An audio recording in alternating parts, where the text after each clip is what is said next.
NT Ramarao గారి సినిమాతోనే ఆవిడ కెరియర్ మొదలైంది. కొడుక ఆవేశం జాస్తి, ఆలోచన నాస్తి. కృష్ణవంశీ గారి అంతఃపురం సినిమాలో ఆవిడ చేసిన పాత్ర ఇంకొక లెవెల్. ప్రకాష్ రాజ్తో ఢీకొనేటువంటి క్యారెక్టర్గా మారుతుంది. పిచ్చి పెట్టింది కాబట్టి ఆ రోజు నా కొడుకు ఈ నరక కోపం నుంచి వెళ్ళిపోతుంటే ఆపేశాను.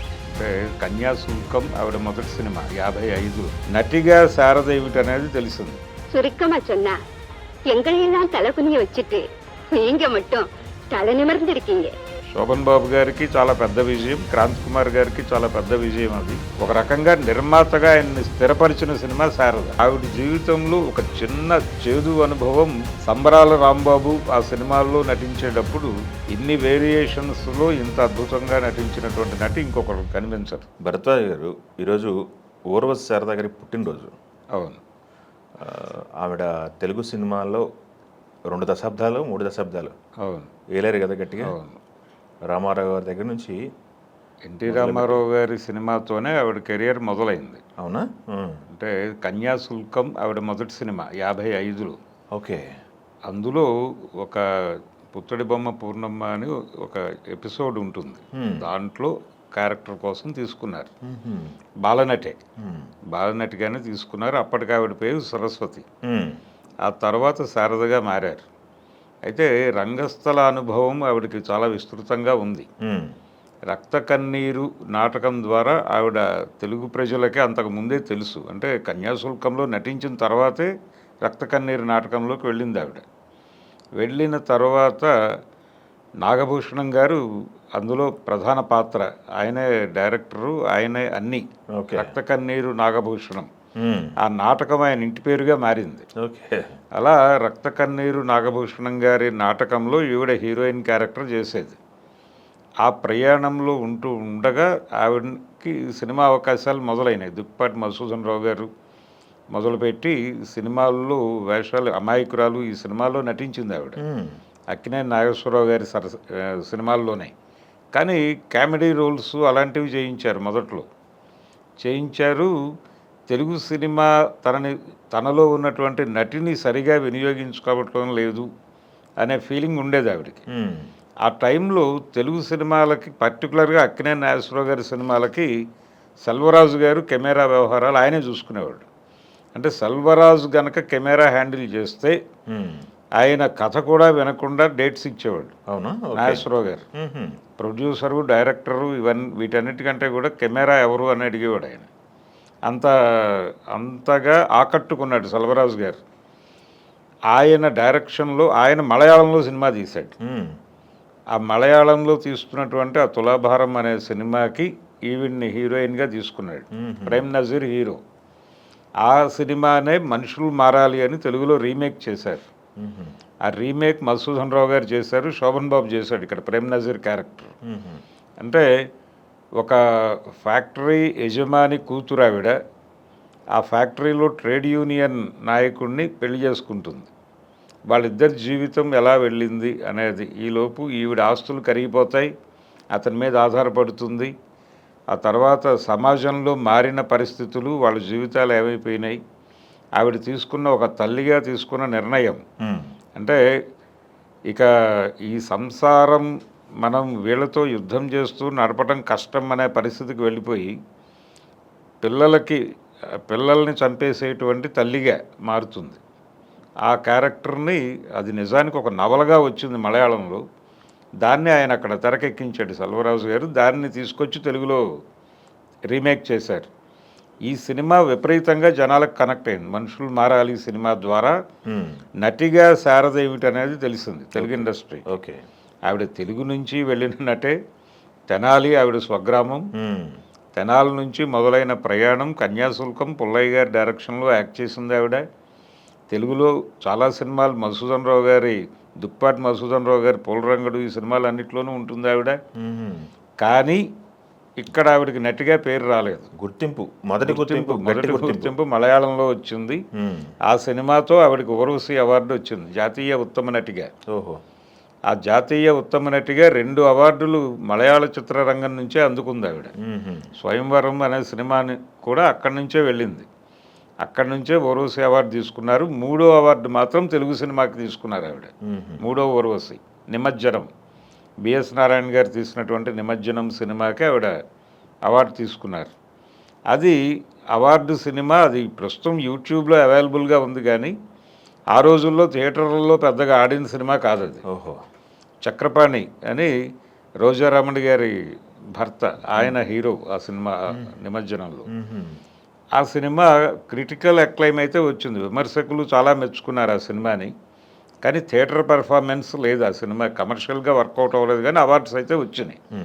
ఒక ఆర్ట్ సినిమా జానర్ ఆ సినిమా. అదేలేండి. ఆ రోజుల్లో ఆర్ట్ సినిమా, కమర్షియల్ సినిమా అని ఒక డివిజన్ ఉండేది. ఆర్ట్ సినిమాలు కూడా కమర్షియల్గా విజయాలు సాధించిన సందర్భాలు ఉన్నాయి, మా భూమి లాంటి సినిమాలు.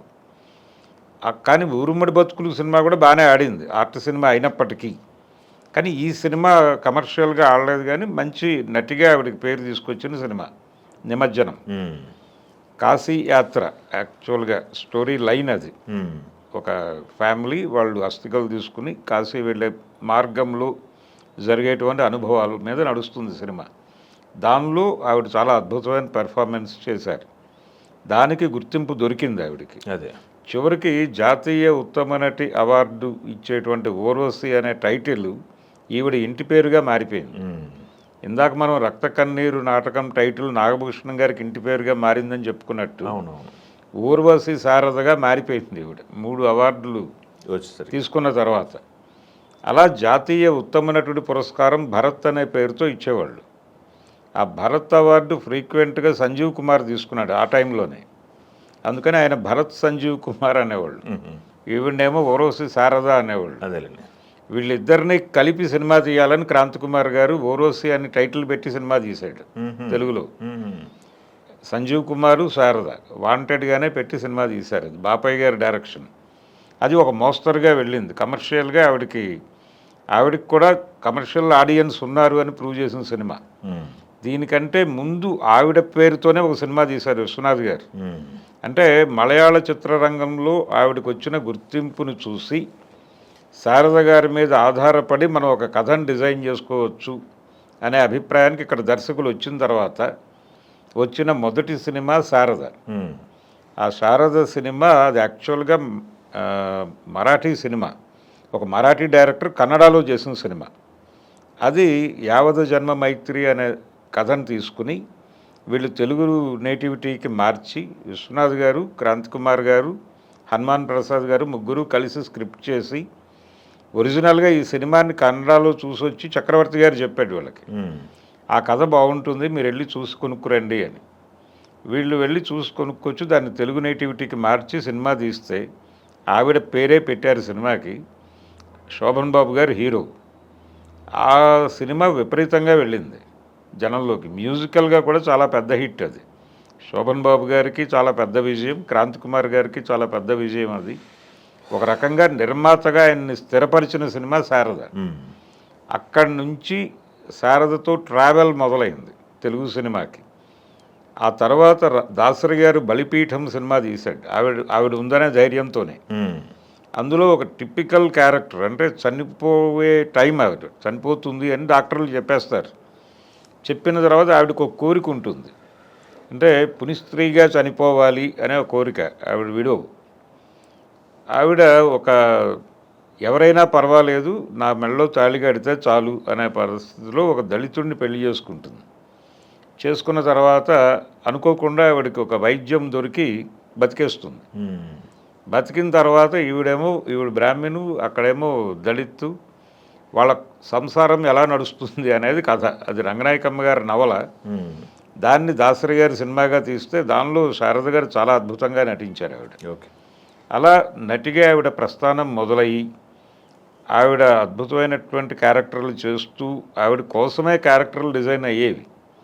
ఈ టైంలో ఆవిడతో ఒక కమర్షియల్ సినిమాలు చేయించాలి అనే ఆలోచన రాఘవేంద్రరావు గారు చేసి ఆవిడని జస్టిస్ చౌదరిలో హీరోయిన్గా తీసుకొచ్చాడు. మళ్ళీ తీసుకొచ్చి అందులో ఒక డ్యూయట్ పెట్టి రామారావు గారికి ఆవిడకి నడిపించి దాన్ని సక్సెస్ చేసి, ఆ తరువాత చండశాసనుడు సినిమాలో అప్పటి వరకు కొంచెం ప్యాథటిక్ రోల్స్, ఈ కథకి సంబంధించిన పాత్రలు మాత్రమే శారద చేస్తారు అనుకున్న టైంలో ఒక ఫెరోషియస్ క్యారెక్టర్ని చండశాసనుడి సినిమాలో ఎన్టీఆర్ చెల్లెలి పాత్ర, ఆ చెల్లెలి పాత్ర పూర్తిగా అంటే ఎన్టీ రామారావు గారి మీద పోరాడేటువంటి క్యారెక్టర్ అది. అవును.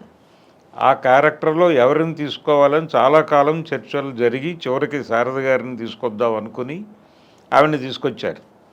తీసుకొచ్చిన తర్వాత ఆ పాత్ర ఆవిడకి చాలా పేరు తీసుకొచ్చింది. అంటే అప్పటి వరకు ఆవిడకున్న ఇమేజ్ని టోటల్గా మార్చేసింది. అది మార్చేసి ఒక రకంగా ఆ తర్వాత వచ్చిన కడపరెడ్డమ్మ ఈ సినిమాలన్నీ కూడా ఆ ధోరణిలో వచ్చిన సినిమాలే. అలాగే క్రాంతి కుమార్ గారు శారదాంబ అనే పేరుతో ఒక సినిమా తీశాడు. అది కూడా శారద గారు ఉన్నారనేటువంటి కాన్ఫిడెన్స్తో చేసిన సినిమానే.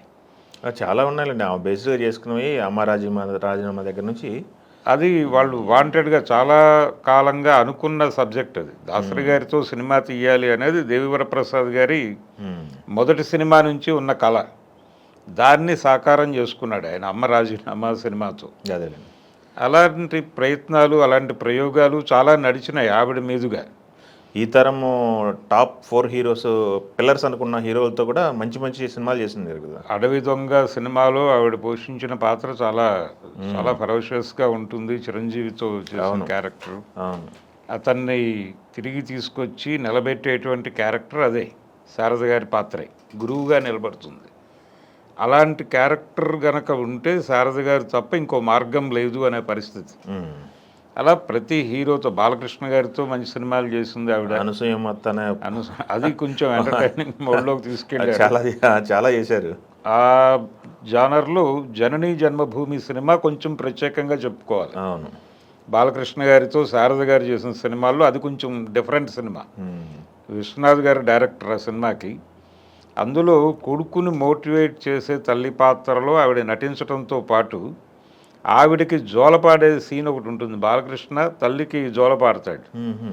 ఆ సన్నివేశ కల్పన అక్కడ ఒక పాట ఉంటుంది, తల్లికి జోలపాడుతూ పాడే పాట. వేటూరి సుందరరామూర్తి గారు చాలా అద్భుతంగా రాశాడు. అది చాలా హృద్యంగా ఉంటుంది. ఆ టేకింగ్ అది కూడా చాలా అద్భుతమైనటువంటి టేకింగ్తో నడుస్తుంది ఆ పాట. ఆ సినిమాకు కూడా మంచి పేరు వచ్చింది, నటుడిగా ఆయనకి పేరు వచ్చింది. శారద గారు ఆ సినిమాని చాలా ఎలివేట్ చేశారు. సత్యనారాయణ భార్యగా నటించారు ఆవిడ అందులో. ఆ క్యారెక్టర్కి చాలా వెయిట్ వచ్చింది. అలాగే కృష్ణవంశీ గారి అంతఃపురం సినిమాలో ఆవిడ చేసిన పాత్ర ఇంకొక లెవెల్. అది ప్రకాష్ రాజ్ భార్యగా. అంటే చాలా సైలెంట్గా ఉంటూ ఒక్కసారి బ్లాస్ట్ అవుతుంది ఆవిడ. బ్లాస్ట్ అయ్యి నరుకు ఎవరిని నరుకుతావో నన్ను నరుకు చూస్తాను అని చెప్పి నిలబడేటువంటి గొప్ప అనుకుంటా బాగుంటాయి. నిలబడి ప్రకాష్ రాజ్తో ఢీకొనేటువంటి క్యారెక్టర్గా మారుతుంది అది. ఆ క్యారెక్టర్లో శారద గారిని పెట్టడం ఎందుకు తీసుకొచ్చారు అనేది పర్పస్ అక్కడ ఆ సీన్లో చెప్పింది ఆవిడ. అలా బలమైన పాత్ర అనగానే శారద అనేది ఒక టైంకి వచ్చేసింది ఆ అభిప్రాయం ప్రపంచానికి. దీనికంటే ముందు ఆవిడ సరదా పాత్రలు చేసినటువంటి టైంలో కూడా ఆవిడ సీరియస్గానే ఆ క్యారెక్టర్ అర్థం చేసుకునే నటించేది. మొదటి నుంచి ఆ వేవ్ లెంగ్త్లో ఉన్నారు ఆవిడ. ఆవిడ సహజ నటి. ఒక రకంగా న్యాయం కావాలి ఇలాంటి సినిమాల్లో ఆవిడ పెర్ఫార్మెన్సు, ఆవిడని బాగా వినియోగించుకున్నటువంటి దర్శకులు కొంతమంది. మధుసూదన్ రావు గారు, వి మధుసూదన్ రావు గారు, సెల్వరాజు గారు, తర్వాత క్రాంతి కుమార్ గారు. వీళ్ళు శారద గారితో ఏ క్యారెక్టర్ చేయించాలి అనేది తెలిసి ప్రాపర్గా ఆ రకమైనటువంటి క్యారెక్టర్లు డిజైన్ చేసి చేయించుకున్నటువంటి డైరెక్టర్లు. అలాగే ఆవిడ పొటెన్షియాలిటీ ఏమిటి అని తెలిసిన కమర్షియల్ డైరెక్టర్లు రాఘవేంద్రరావు గారు, దాసరి నారాయణరావు గారు. వాళ్ళిద్దరూ ఆ ఏరియాలో ఆవిడని ఎలా వాడాలో అలా వాడారు. వాడి మంచి క్యారెక్టర్లు చేయించారు, మంచి సినిమాలు, మంచి విజయాలు ఇచ్చారు. ఆవిడ పొలిటికల్ లైన్ కూడా ఉంది. ఆవిడ రాజకీయాల్లోకి ప్రవేశించారు. తెనాల నుంచే శివశంకర్ మీద గెలిచారు ఆవిడ ఎంపీగా. ఆ తర్వాత కొనసాగలేదు. ఒకసారి మాత్రం గెలిచారు, తర్వాత ఓడిపోయారు. ఇక ఆవిడ పాలిటిక్స్ వదిలేశారు. వదిలేసి ఆవిడ ఇండస్ట్రియలిస్ట్గా ఒక చాక్లెట్ల కంపెనీ పెట్టారు, అది కూడా వెళ్ళిపోయింది. నెమ్మదిగా కేరళలో సెటిల్ అయ్యారు ఆవిడ. కేరళలో సెటిల్ అయ్యారు. ఇప్పటికీ ఆవిడకి కేరళలో విపరీతమైనటువంటి ఫ్యాన్ ఫాలోయింగ్ ఉంది. ఏ ఇది జరిగినా, ఏ ఈవెంట్ జరిగినా ఆవిడని ఏదో పద్ధతిలో వేదిక మీదకి తీసుకొచ్చే ప్రయత్నాలు అక్కడ బలంగా జరుగుతాయి. అందుకని ఇప్పటికీ ఆవిడ నేను తెలుగు ప్రాంతంలో పుట్టాను కానీ నాకు గుర్తింపు దొరికింది అక్కడే అనే పద్ధతిలోనే ఉంటారు ఆవిడ. అలా ఆవిడ జీవితంలో ఒక చిన్న చేదు అనుభవం సంబరాల రాంబాబు ఆ సినిమాల్లో నటించేటప్పుడు ఆవిడ చలంగారితో ప్రేమలో పడ్డారు. పడి ఆ తర్వాత పెళ్లి చేసుకున్నారు. చేసుకున్నారు కానీ అది ఎక్కువ కాలం నిలవలేదు ఆ బంధం. దానిలో నుంచి బయటకు వచ్చేసిన తర్వాత 75 ఆ ప్రాంతాల్లో ఆవిడ ఒక మలయాళీని పెళ్లి చేసుకున్నారు. ఇక అక్కడి నుంచి ఆవిడ కేరళతో కనెక్షన్ వచ్చేసింది. ఓకే, అలా షిఫ్ట్ అయిపోయారు. ఓకే. సంబరాల రాంబాబు కూడా ఒక అద్భుతమైన సినిమానే. ఆవిడ వరకు బాలచంద్ర గారి కథ అది. తమిళ్లో ఆయనే చేసుకున్నాడు, తెలుగులో వేరే వాళ్ళు డైరెక్ట్ చేశారు. ఆ సినిమాలో కూడా ఆవిడకి చాలా పేరు వచ్చింది. ఓకే. అంటే ఒక రకమైన సినిమాలు ఎక్కువగా ఏడిపించే పాత్రలు చేస్తుంది ఆవిడ అని ఒక అపవాదు ఉండేది ఆ టైంలో. దాని నుంచి బయటకు వచ్చి ఇంకొక వేరియేషన్లోకి, రకరకాల వేరియేషన్స్లోకి మారారు ఆవిడ. ఇన్ని వేరియేషన్స్లో ఇంత అద్భుతంగా నటించినటువంటి నటి ఇంకొకరు కనిపించరు. ఓకే, ఇంత స్పాన్తో. ఓకే. ఇప్పటికీ ఆవిడ సినిమా అంటే ఎవరైనా తన వయసుకు తగ్గ పాత్ర తీసుకొస్తే చేసే మూడ్లో ఉన్నారు ఆవిడ. 80 దాటారు. ఓకే. 80 దాటినప్పటికీ ఆవిడ ఇప్పటికీ సినిమాల పట్ల అనురక్తితోనే ఉన్నారు. రీసెంట్గా కాస్టింగ్ కౌచ్ మీద కేరళ నుంచి వచ్చినటువంటి ఒక కమిటీ నివేదిక ఇక్కడ ప్రకంపనలు సృష్టించింది. దానిలో కూడా ఆవిడ భాగస్వామిగా ఉన్నారు. ఓకే. ఆవిడ యాక్టివ్గానే ఉన్నారు ఇప్పటికీ. Okay, thank you. Telugu one